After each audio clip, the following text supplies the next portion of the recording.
Hi, this is Charlie Zeiss with Stargate Pyramids. I'm back today with Lori Sassen and Bill MacKenzie. We're going to be discussing some photos that I received recently from a customer indicating and demonstrating an orb that they were able to photograph inside their Stargate Pyramid. So there's just to review, Lori is the person who recently did our psychic enhancement class. She's a psychic, intuitive, and healer. And Bill MacKenzie was actually part of our class, but as it turns out, is an amazingly accomplished dowser. So we're going to be relying a lot on Lori and Bill for some commentary today as to why this is here and what it might represent. So without further ado, I'm going to open up the slide presentation that I've got for us today. We're just going to talk, for those of you who are somewhat unfamiliar with this concept, give you a brief explanation of what orbs are. But basically, orbs are circular features that we can find in photographs that are taken with cameras. And we're getting the information today from a book entitled Orbs, Their Mission and Messages of Hope by two authors, Klaus and Gundi Heinemann.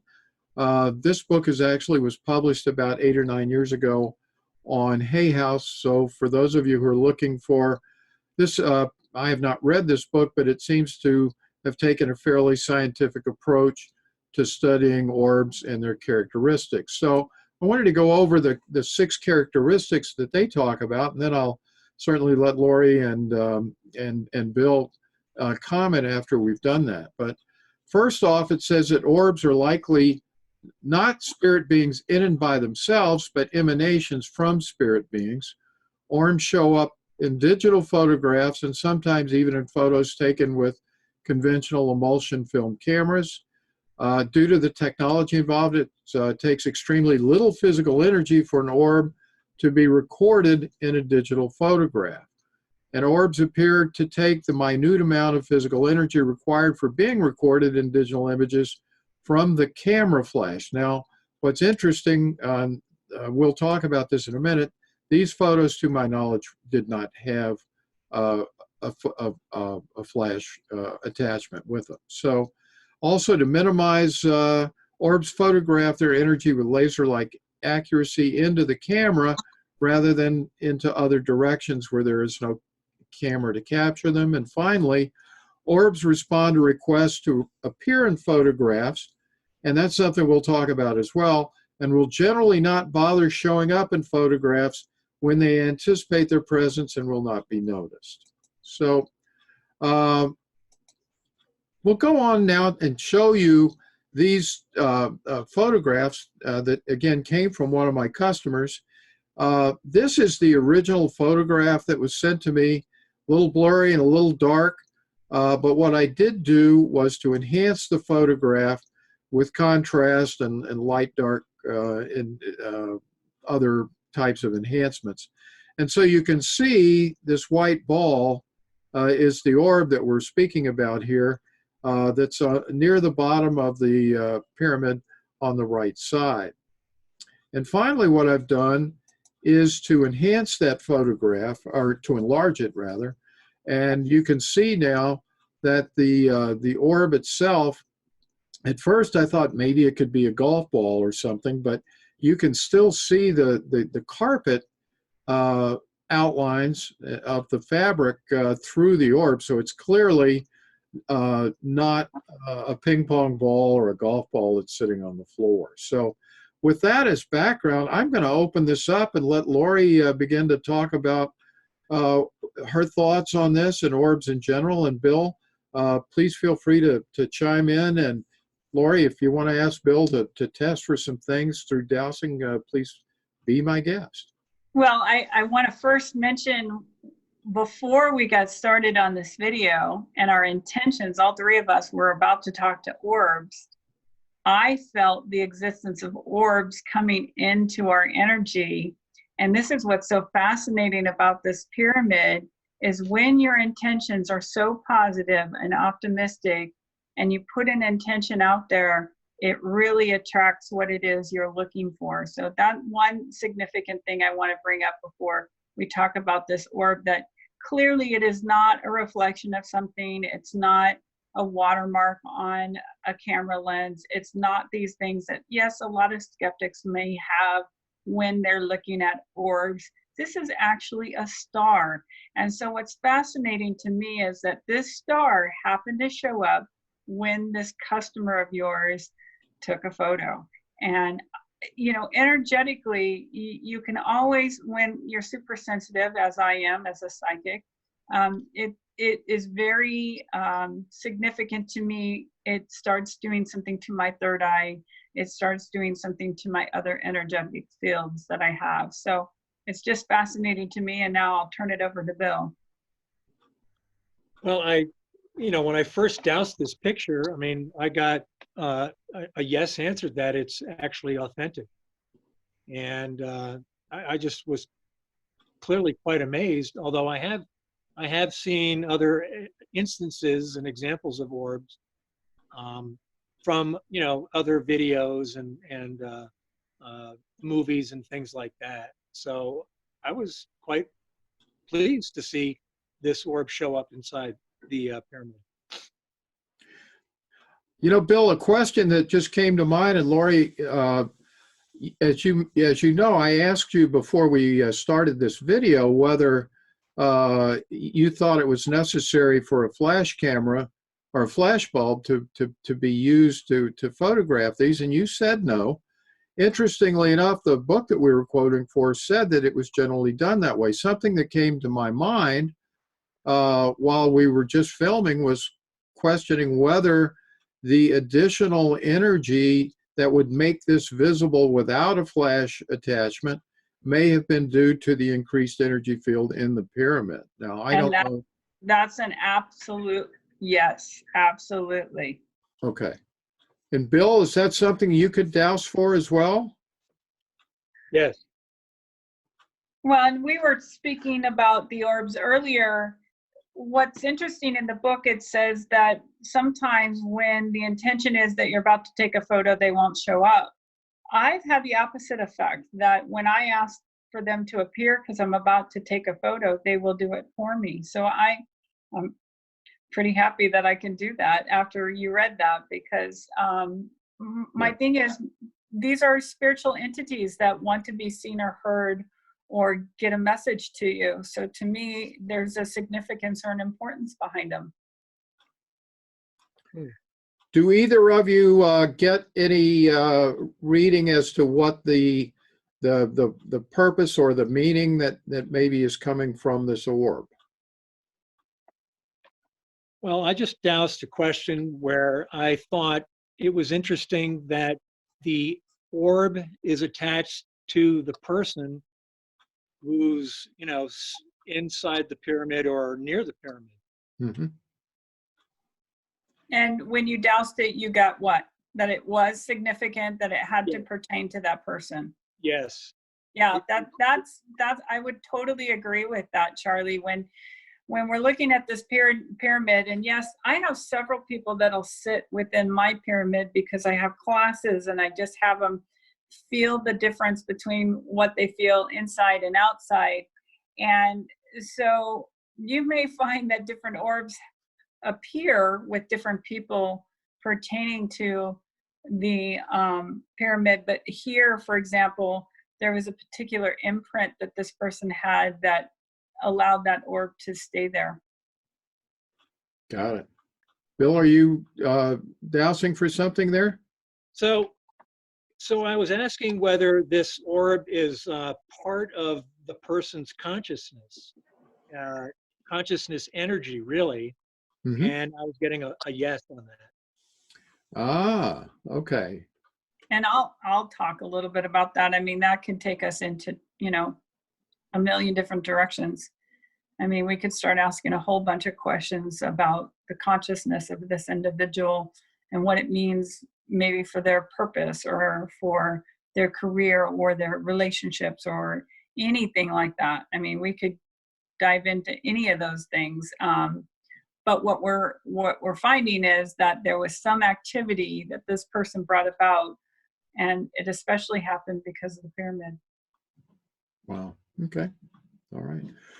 So to throw out a question, I assume then that if I put out, or if any of us put out an intention for these types of orb entities to come to us while we're inside the pyramid, we're going to have a much greater chance of that occurring because of the amplification of our intentions. Is that correct? Absolutely. And then I would even go into doing something like more of what is my soul's purpose, and allowing orbs of a higher spiritual existence to come in and help you with that. And you may not get an answer, but maybe in your dreams something comes to, or that you have a direction that you start going that you never thought you'd go into. Right. Right. Yeah. Okay. I mean, for example, for me, when I received these, this pyramid, I had no idea I'd be doing psychic classes with you. So that took me in a totally different direction as well. Sure. Sure. Well, should we move on to the other photos, Lori? I'm ready if Bill's ready. I'm ready. Okay. Okay. All right. Now, this was just a photograph that I saw on the web, that you just Google orbs and then go into the image section of Google. And what I found so interesting about this, there are several different types of orbs, and this is why I wanted to bring this one up, because again, you can tell the difference that it wasn't maybe watermarks on the lens, because that would be closer up and they're all further away.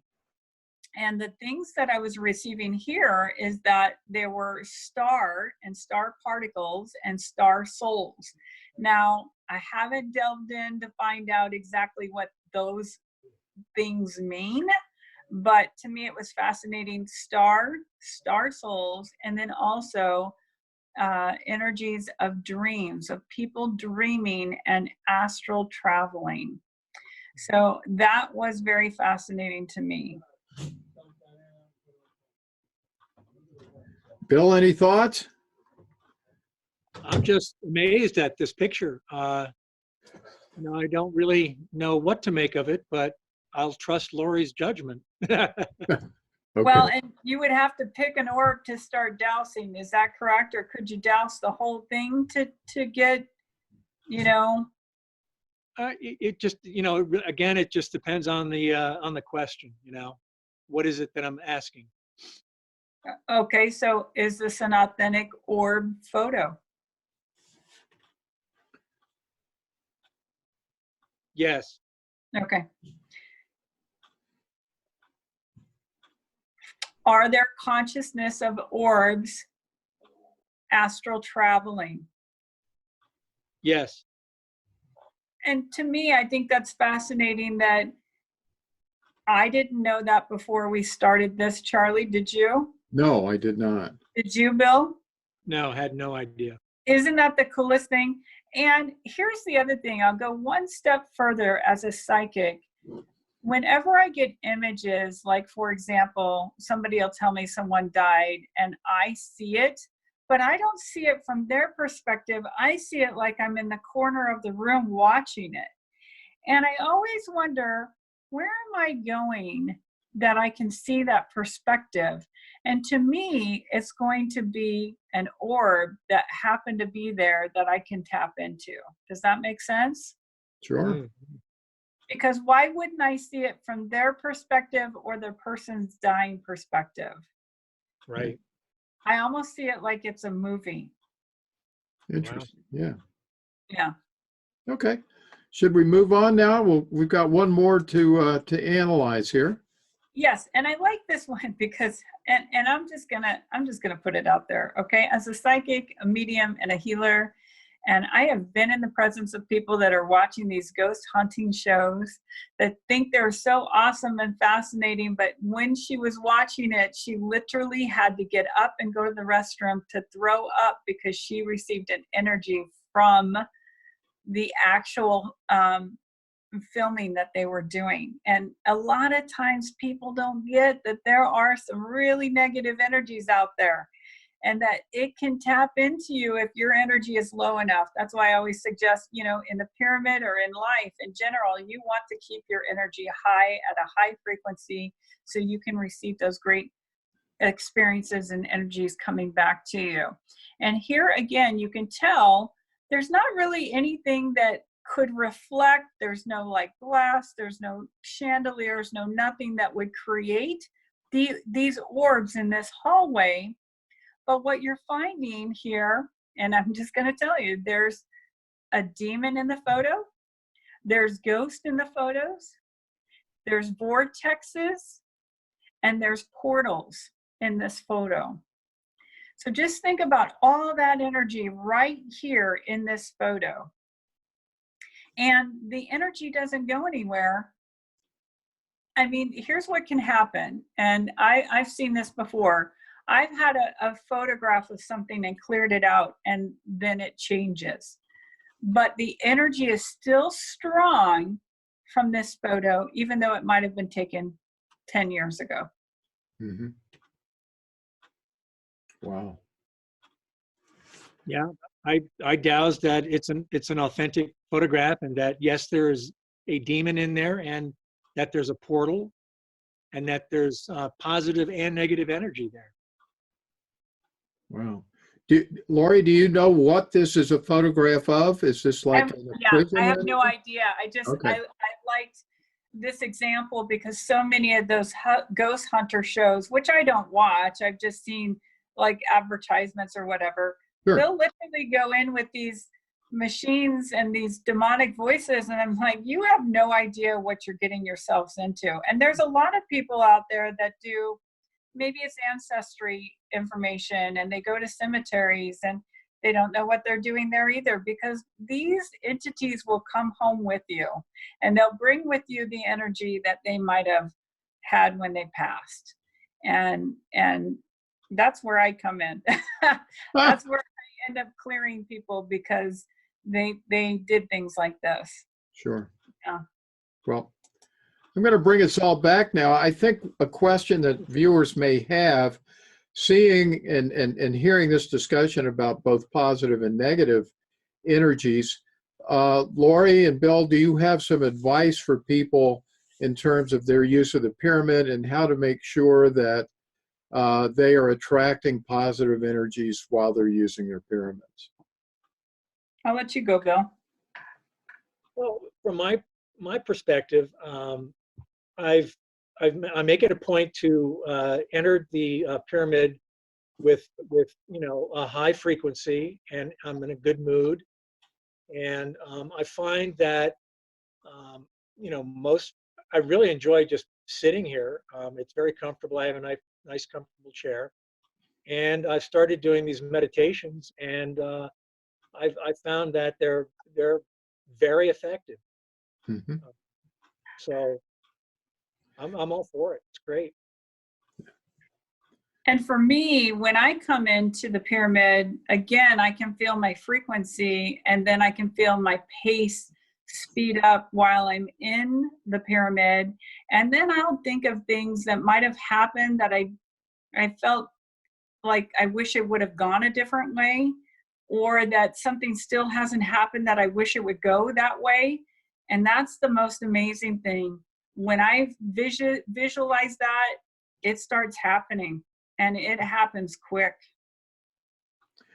Well, I've certainly had that experience over the last year. Once I got the geometry refined just right, a lot of things, a lot of information has come to me very, very quickly. So I agree with all of that. And David Wilcock, when he did his original series on these pyramids, mentioned that it speeds up your karma. That was his way of expressing it. But a positive or negative, whatever intentions and emotions you bring into the pyramid are going to be amplified once you're inside. So I guess a word to the wise when you're using your pyramid, come in with a good positive attitude and with the affirmative statement that only positive energies and beneficial energies can affect you while you're inside.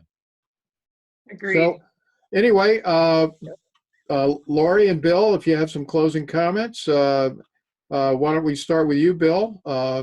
Then we'll sign off. Just thanks again, Charlie, for including me in these series of videos. It's very exciting for me. And I think that, this is going to be a great endeavor for you and for all of us and everyone who decides to get involved. Thank you. Lori, do you have any closing comments? I'm so appreciative of the diligence and the work that you've done to get us here, because again, I've learned so much just in this video today that I'm just amazed at what we can do from here. Well, that's great. Well, thank you both for being here. We are going to be beginning probably after the first of the year, a series of live podcasts with both Lori and Bill and myself. We'll be picking out topics. If you have ideas for that series after the first of the year, write them down in the comments section, and also tell us what times would be best for you in terms of doing these live broadcasts. As always, we thank you for watching Stargate Pyramids. Tell your friends about Stargate Pyramids, and be sure to subscribe, ring the bell. And as always, we thank you for watching, and you have a great day.